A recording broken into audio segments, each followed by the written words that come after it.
Hello, CARE audience. My name is Anja Manuel, and I am most importantly a member of the Global Advisory Council of CARE and also a former State Department official and now business partners with Condoleezza Rice and others in a consulting firm.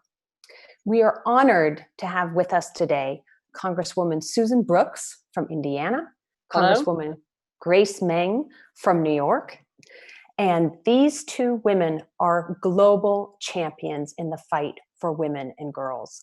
CARE works around the world to help women and girls, and we're going to jump right in to a very difficult, complex topic. Gender-based violence is increasing as a result of this pandemic, both in the United States and around the world. Home isn't always a safe be during quarantine. Congresswoman Meng, who's with us today, introduced the bipartisan Safe from the Start Act in the House, and Congresswoman Brooks has co-sponsored it. The bill, importantly, directs the Department of State to use their humanitarian assistance, ideally to prevent gender-based violence, but also to respond to it when it happens as part of an emergency. So I'd like to ask you two leaders in this space, I'd like you to start with more of a personal question. What is it that inspires you to speak up for women and girls around the world? Do you care who goes Grace? first? I can go first. Yeah, thank you, Anja. And it's great to be with my colleague, Congresswoman Susan Brooks. It's an honor to serve with you. And during this COVID-19 pandemic, we haven't been in Washington as much. So I do miss you and so many of our colleagues. I hope that everyone is safe and healthy, and I'm so thankful to CARE for this opportunity. You know, a lot of these stories, they're personal. You know, we can read about it, and in my role as a member of the Foreign Affairs Committee previously, and now on the Appropriations, State and Foreign Ops Committee, we've learned a lot about these issues, but we also have heard personal stories and testimonies from girls and women all around the world. And the more I learn, you know, whether they are topics of menstrual equity, to the role of youth and peace processes, to the tremendous risk every day that girls and women face in, especially in emergency humanitarian settings, we've learned most from the brave women and girls who've been able to come forward and share their stories with us so that we can be empowered to help others. Thank you. Congresswoman Brooks, I know you went on a trip to Guatemala with CARE, and that was one of the things that encouraged you to get active. Could you tell us a bit about that? Thank you. I actually wore my Learning Tours t-shirt tonight.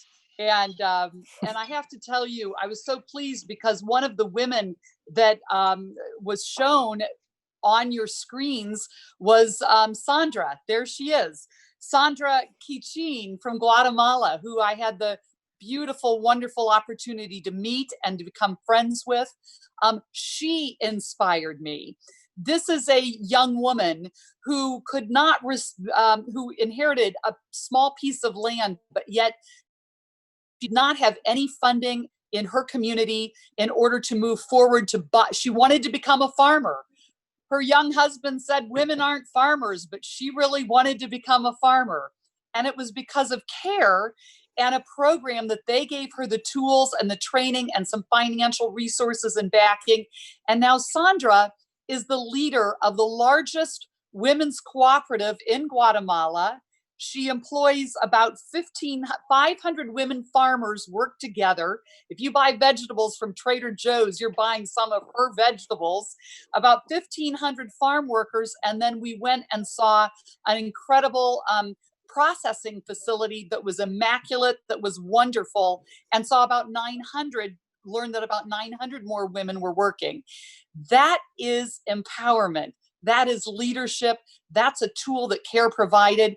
And Sandra has been a voice for so many women who were told she couldn't do any of these things. She didn't have the status, didn't have the means, didn't have the background or the training. And so she truly has inspired me and so many people. That's wonderful. Thank you so much for sharing those personal stories. Now, say a little more. You're both legislators. It's hard to get anything done in the US Congress these days, yet you're fighting. What is it that legislation can do to help on this issue?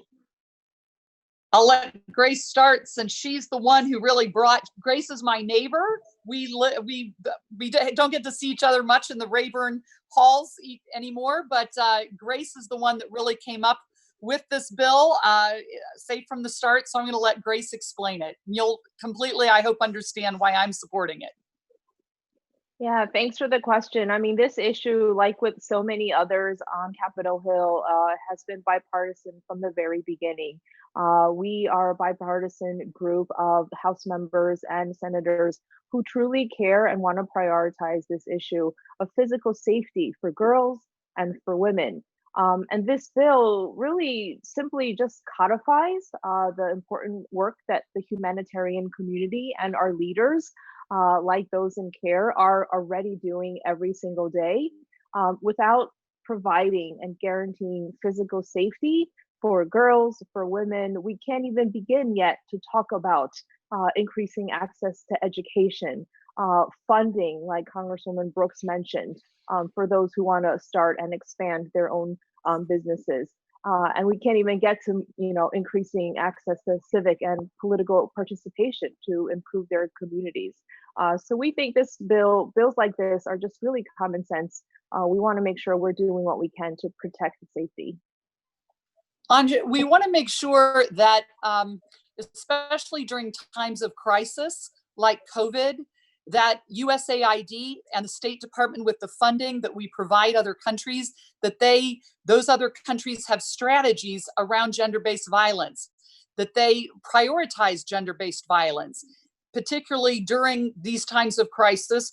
Home is actually not the safest place for so many women and children, whether it is through, acts of domestic violence, child abuse, and so forth. And with the inability to leave the home, we have to find more and more ways to communicate and to help women-serving organizations make sure they're thinking about what women and children, but women primarily, are experiencing during shut-ins, during times when there are curfews, during times when they can't have contact with the outside world. It's a very, very difficult time for women and girls. Boy, you're absolutely right. And understandably, here in the US, we have been focused on what's going on domestically, but I know CARE is working in Ecuador with our local partners to host virtual events on Zoom to make people aware of this issue. We're doing it in Honduras. We're doing it in lots of other places. And it takes a coalition like this, leaders like you in Congress to help, folks on the outside in the NGO community to push it, and then the local governments where we're working. So what do you think the chances are that this bill will get through in this difficult time for bipartisanship? Well, we are very hopeful. I think, honestly, the one thing that I've noticed since coming to Congress is that we are able to work on many issues and many pieces of legislation together in a bipartisan way. And we've been able to pass legislation that makes sense. This is legislation that makes sense. Just a few months ago, the House passed legislation to make sure that refugees could use Senate, facilities safely. So this is something that there is bipartisan support for. Great. It's an important issue. I definitely think that there would be members on both sides of the aisle are looking for more and more ways to, I think, show the American people that our government can work and that we can reach agreement on so many issues. We have on a lot of issues around COVID. We've come together on quite a few. I think this is certainly one of those areas that I suspect, and with Grace's leadership, I think we'll get a lot of things moving on this bill. Boy, well, thank you both for your leadership and everything you're doing on this. I know we have a question from an audience member, from Tiffany Tyler in Indiana. Please go ahead if you're on the line. Hi, Tiffany. Hi, yeah, I'm Tiffany. I'm from Indiana's 5th Congressional District. And my question is, how can we all work together to bring gender-based violence issues out of the shadows so that they can be discussed at the forefront of policy responses to COVID? Well, thank you, Tiffany, and hello. I represent the 5th District, so great to have a constituent here on this virtual summit. I think that while we focus on the health and safety of so many really important issues like domestic violence, gender-based violence, and so many other issues kind of fall away because we're so focused on the medical responses and on how government is responding in other ways. But I think because of visits like this, virtual summits like this, we can continue, and with your help and so many others, we need to talk about what's happening to families. We recently, in Indianapolis, there was a young African-American female police officer who was shot and killed responding to a domestic violence call. Mm-hmm. And we know that the calls are up all across the country and across the world because of so much stress, so much anxiety, and so much violence in the home.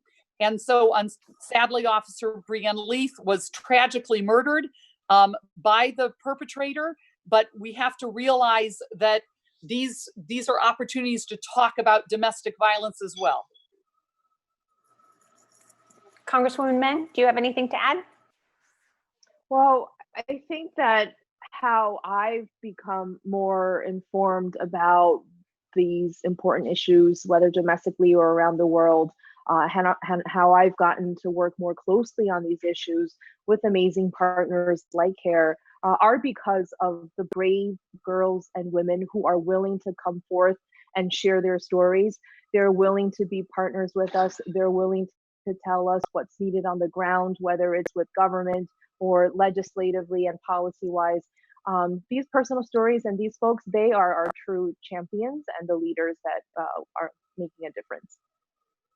Thank you so much, both of you, for being such leaders in this really important cause, for being partners with CARE, with all the amazing things that this organization is doing around the world for gender-based violence always, but especially in light of this terrible pandemic.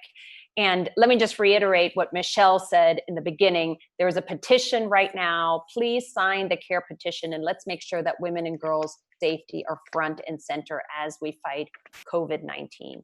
Thank you all very much, and we'll move on with our programming. Thank you both. Thank you. Stay healthy. Thank you. Bye-bye.